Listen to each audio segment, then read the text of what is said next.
O podcast Peconte Cultural é realizado com patrocínio de Firmave Eletroquímica, Grupo Tecnotêxtil e AgroCP, por meio da Lei de Incentivo à Cultura, Governo Federal e Ministério da Cultura. Olá, sejam muito bem-vindas, muito bem-vindos ao podcast Peconte Cultural, o podcast que une arte, gestão e propósito. Meu nome é Larissa Trolesi e neste episódio nós vamos falar sobre os bastidores da produção cultural contemporânea, um universo que vai muito além do talento artístico. Vamos entender como transformar ideias criativas em projetos sustentáveis, o papel da tecnologia nesse processo e o que os empreendedores culturais podem aprender com o ecossistema das startups. E para essa conversa, recebo o mestre Marçal Cândido, economista, contador e mestre pela USP, um profissional que tem o olhar da gestão aliado à sensibilidade da cultura.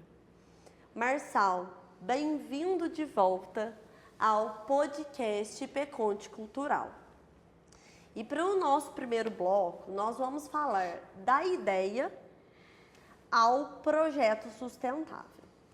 E aí, Marçal, muita gente tem ideias incríveis, sejam elas, no campo das artes, peças, exposições, festivais.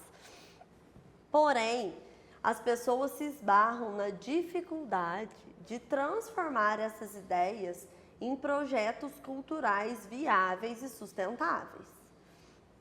E na sua experiência, quais são os primeiros passos para fazer essa transição da inspiração para a criação do projeto? Exato. Boa pergunta, muito obrigado, Larissa, boa pergunta.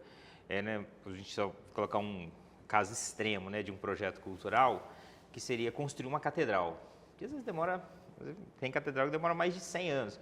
Então você tem que ter um projeto, como eu vou começar, quais são os passos, vou ter os recursos, será sustentável ou não. Então eu penso que toda pessoa que vai propor um projeto cultural, ela tem que conhecer os mínimos, pelo menos um requisito mínimo, a parte básica de gestão de projetos, que envolve o quê? Saber o que eu vou precisar, quais pessoas eu vou precisar, vou ter essas pessoas ou não, quanto vai custar ser sustentável o projeto, quais são os riscos associados àquele projeto, seja o risco de não ter o recurso, seja o risco da execução e como vou avaliar se aquele projeto atingiu os objetivos que foi planejado. Então, esses princípios básicos de gestão de projetos, quem vai propor um projeto cultural deve conhecer os requisitos básicos. E aí, tendo essa ideia, como você falou, essa inspiração, materializar ela num bom projeto. Então, materializou uma boa ideia num bom projeto com esses elementos. Quais são, o que o projeto precisa ter, quais pessoas eu preciso, recursos que eu preciso, os riscos associados e como avaliá-los.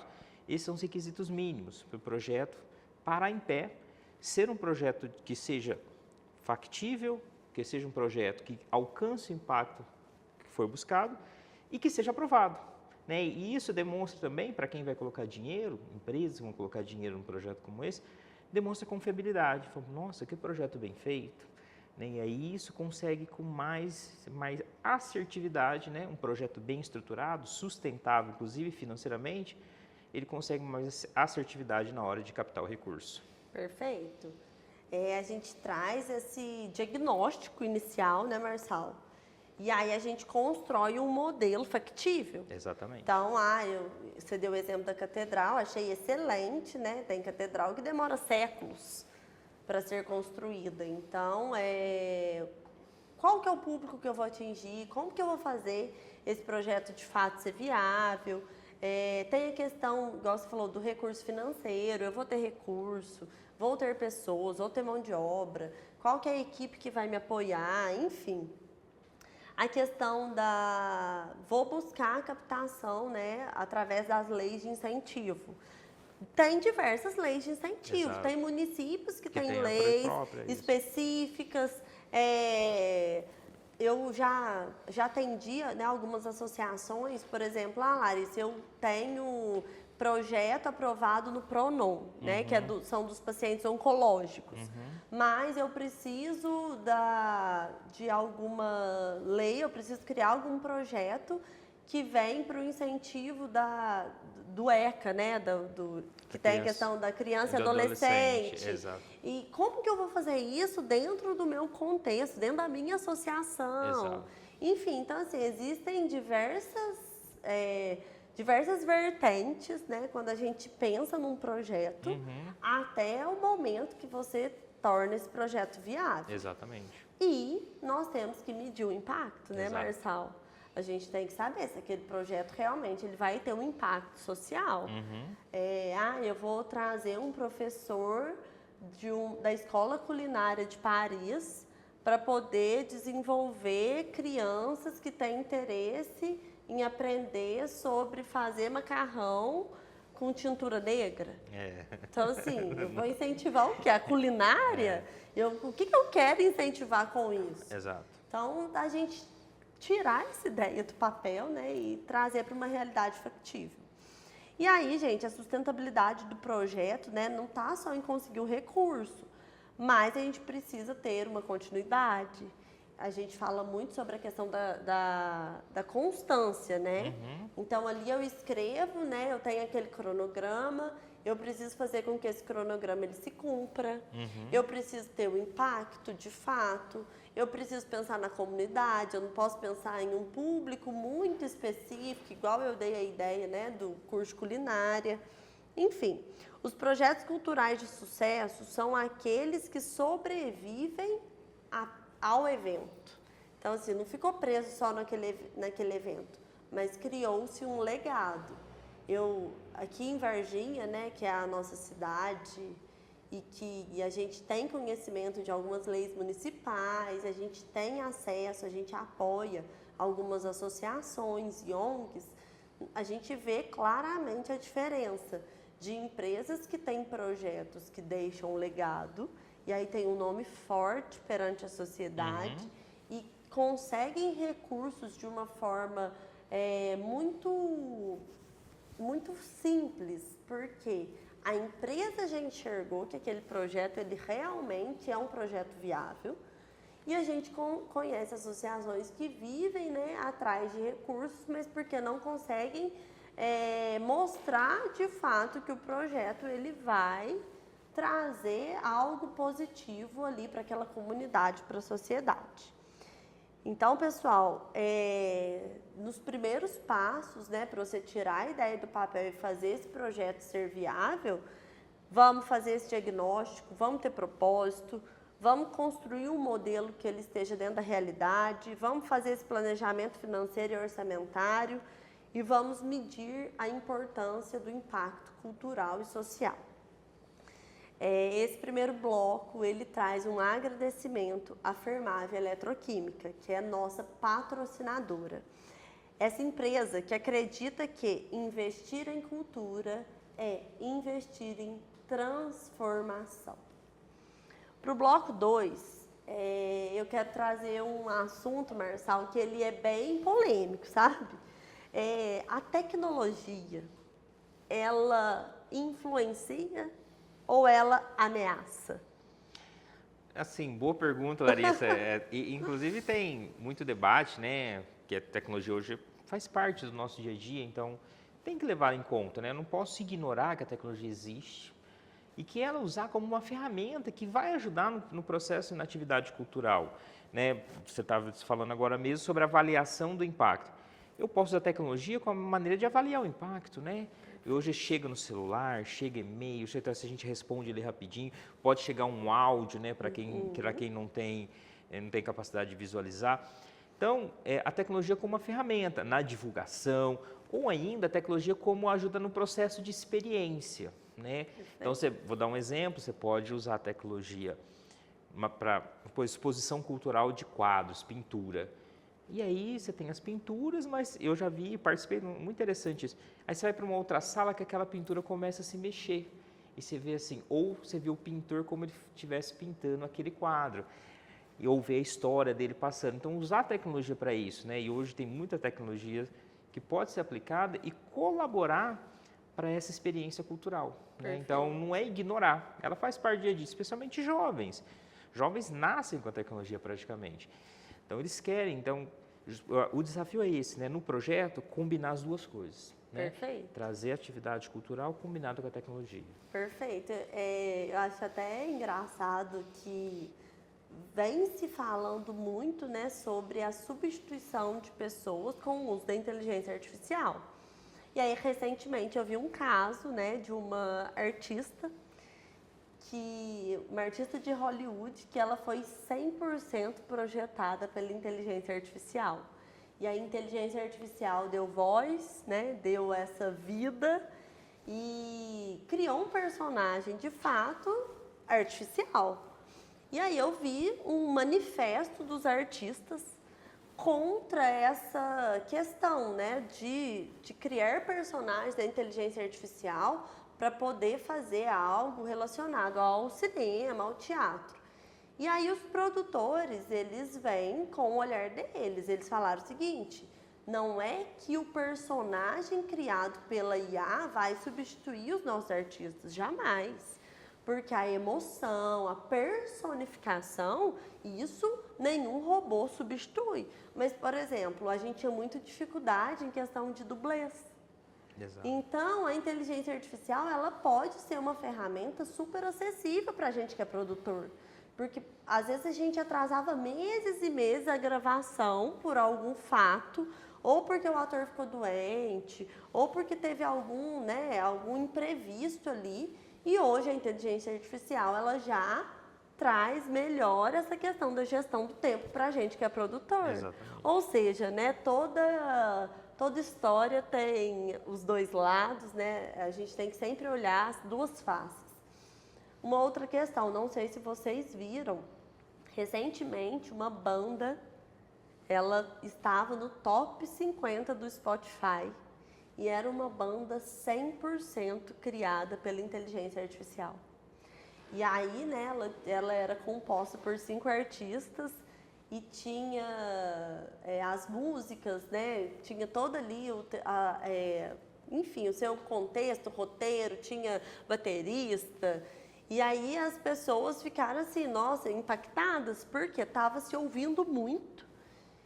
E era uma banda da inteligência artificial. Então, o que o Spotify fez? Né? Ele começou a criar mecanismos internos para que somente pudesse um artista, ele só pode entrar na plataforma como, né, produtor ou como só pode contribuir com a plataforma se for humano. Então, ele para de aceitar, né, essas questões de bandas de inteligência artificial, até porque eles não têm controle. Porém, a contrapartida, né, toda história ela tem dois lados, a moeda sempre tem duas faces. A edição de voz, os estúdios, eles passam a ser cada vez mais enxutos. Por quê? Existem diversas ferramentas de inteligência artificial que vêm para apoiar o artista. Exato. Então, por exemplo, o artista gravou uma música e aí, por algum motivo, naquele dia, ele estava com um resfriado, a voz não saiu tão bacana. A gente tinha que ter um produtor que ia fazer todo um trabalho por trás daquela voz. Hoje já existe ferramentas de inteligência artificial que vêm para contribuir e, mais uma vez, trazer velocidade para o artista. Exatamente. A inteligência artificial, ela ajuda. Vamos pegar o caso da própria confecção do projeto, Larissa. Assim, a pessoa está lá escrevendo um projeto. Aí chegou numa parte lá que ela escreveu, não está firme ali, ela pode pedir para a inteligência e falar assim, olha, eu escrevi isso, eu não, vou dar um exemplo de riscos, eu não considerei algum risco no meu projeto? Para você, e a inteligência pode dar ideias que talvez de itens que ele não considerou. Então, a inteligência como apoio, desde a concepção do projeto até a sua execução, né? Ela não substitui o humano, como você falou. Ela pode ajudar a melhorar desde a estruturação do projeto até a sua execução, inclusive ir lá ajudar, inclusive, na confecção do relatório final. Perfeito. E aí a gente não perde o humano, Não perde. porque o criativo É humano. é nosso. Então, nós criamos, inclusive, a inteligência, né? O ser humano. Isso. Exato. Então, a inteligência, ela tem uma limitação que é a própria limitação humana. Assim, olha, o processo criativo, nenhuma inteligência vai conseguir fazer a criação, por exemplo, de esculturas e quadros como os artistas, os grandes na história fizeram, né? Ela simplesmente vai pegar aquela ideia e vai tentar criar uma outra coisa, mas a criação em si, originalidade, é humana. É o criador e a criatura, né? Exatamente. E agora a gente está com dificuldade de lidar com a criatura, mas existe, né? Teve o criador, enfim. E uma coisa que eu provoco muito também é esse olhar nosso. Por que eu vou tirar de bom? Eu utilizo muito o chat GPT. E aí existem diversas plataformas, né, que são melhores que até o próprio chat GPT. Então, por exemplo, o pessoal aqui do escritório utiliza outras plataformas. Só que quanto mais ele me conhece, quanto mais eu levo informações concisas e criativas, melhor é o retorno. Exato.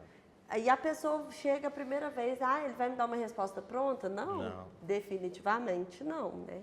Ele te ajuda a aprimorar, enfim. Exato. Te dá mais velocidade, eu falo isso. Você aumenta a produtividade, né?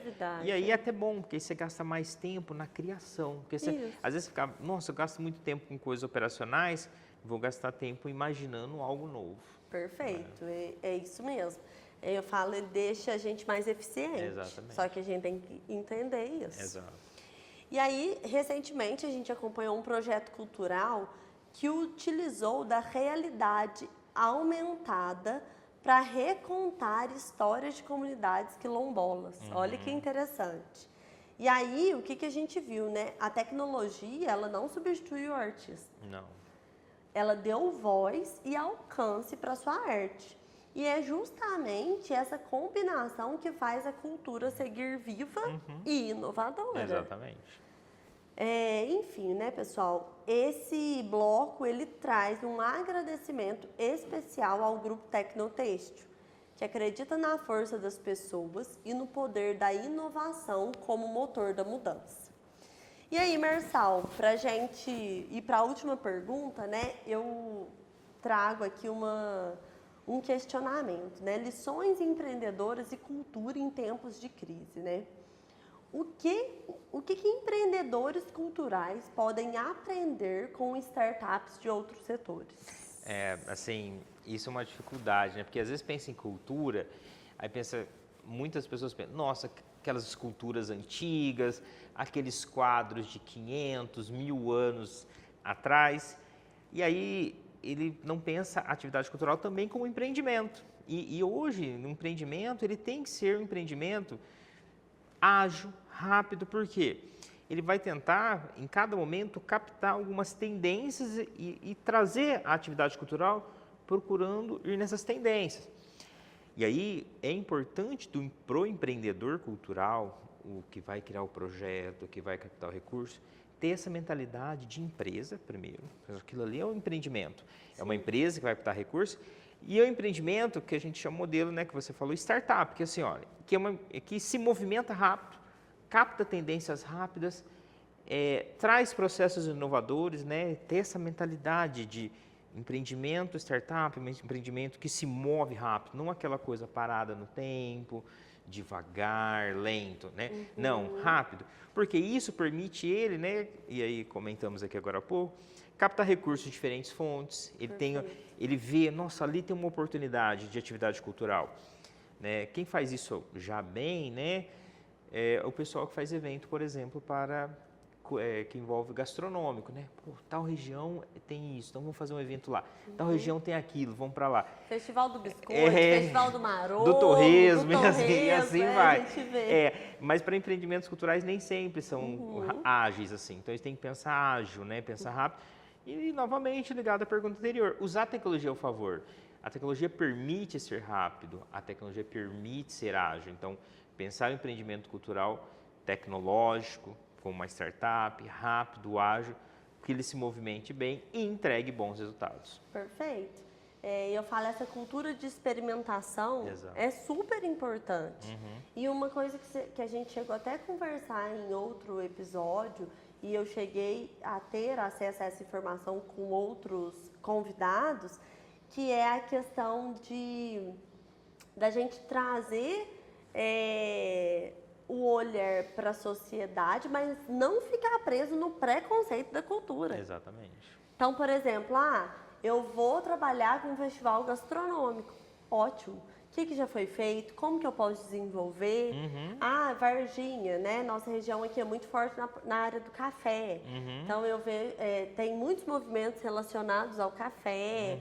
Enfim, a gente trazer um olhar holístico, trazer um objetivo claro, né? E trabalhar em relação a isso. Exato. Outra coisa que você falou, né? A questão da agilidade. Exato. Então, quando a gente trata uma startup, a gente traz essa agilidade, esse acesso à informação. Exato. A gente cria parcerias colaborativas, co-cria algo com o público. A gente viu recentemente uma empresa aqui da região que se transformou na maior... eles vão fazer hospedagem de arquivos em nuvem. E aí eles fizeram isso, e isso teve um incentivo federal, porque hoje a internet é um problema para muitas empresas. Então, esse risco que os nossos arquivos correm, que os dados sensíveis da empresa correm, isso estava gerando uma insegurança muito grande. Então, eles, através de uma startup, eles conseguiram desenvolver, né, um host, eu não sei, uma hospedagem em nuvem para poder trazer aqui para a nossa região. Exato. Para poder hospedar o maior número de dados na nuvem, e teve um incentivo federal. Justamente porque é uma inovação e isso apoia totalmente a comunidade, né?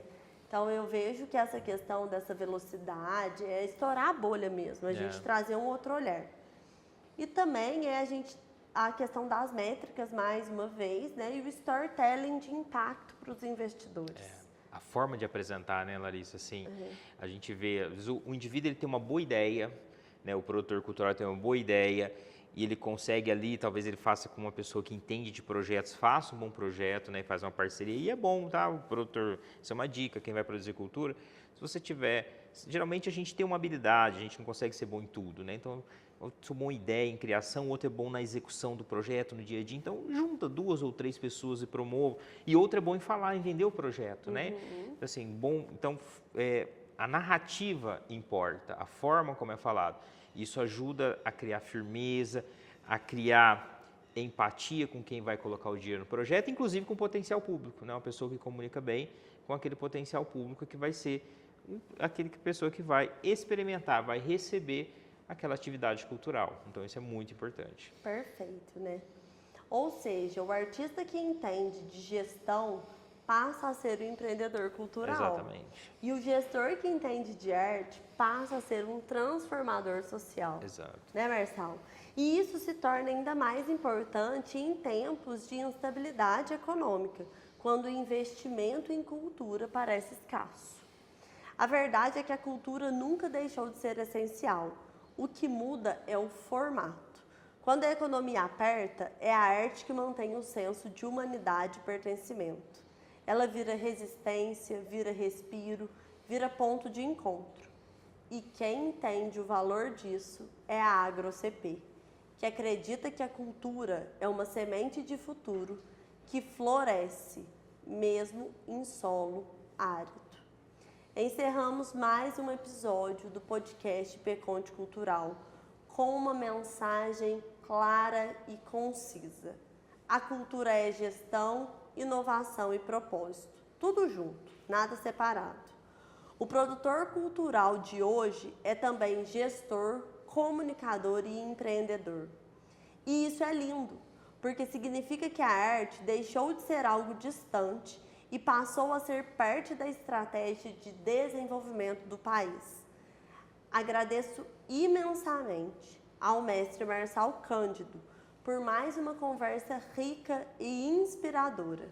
Agradeço também a todas as empresas que patrocinaram este momento: Fermave Eletroquímica, Grupo Tecnotêxtil e AgroCP, que tornaram este projeto possível porque acreditaram e fizeram que acontecesse através da Lei Federal de Incentivo à Cultura, Ministério da Cultura e Governo Federal.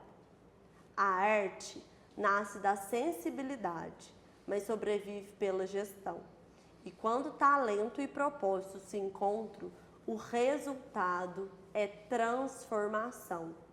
O meu nome é Larissa Trolesi e eu tenho prazer imenso em contribuir com o acesso de vocês à cultura, responsabilidade social e desenvolvimento da comunidade.